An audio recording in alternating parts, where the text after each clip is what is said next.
Welcome to a lesson with Dr. Powell.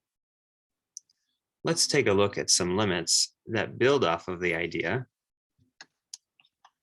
that this limit is equal to 1. What if we had something like the limit as x approaches 0 of sine of 3x over x? Well, what we could do is we could multiply top and bottom of this fraction by 3. Now, why would that be useful? See this 3? It'll move in. So you get 3x and you get sine of 3x, and the limit of x goes to 0. Now, and that's times 3. So that times 3 is still out there. Now you notice that this right here and this right here, you could replace it with u if you wanted to.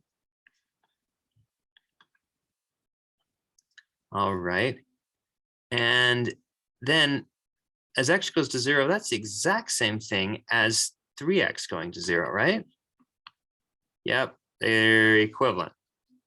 So if you replaced u or 3x with u, you could even just say this is the same as the limit as u goes to 0.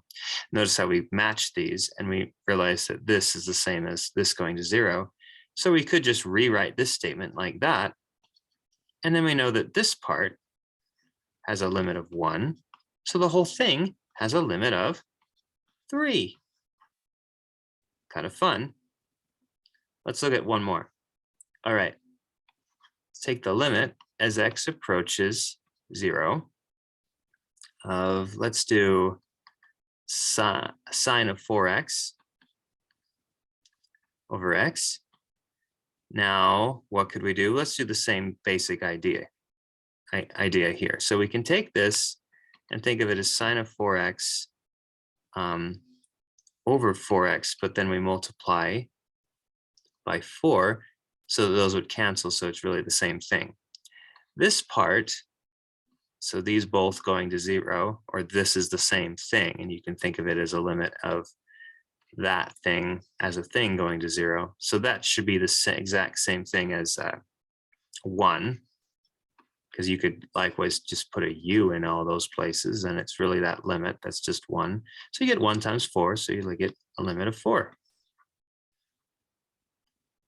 Thanks for watching.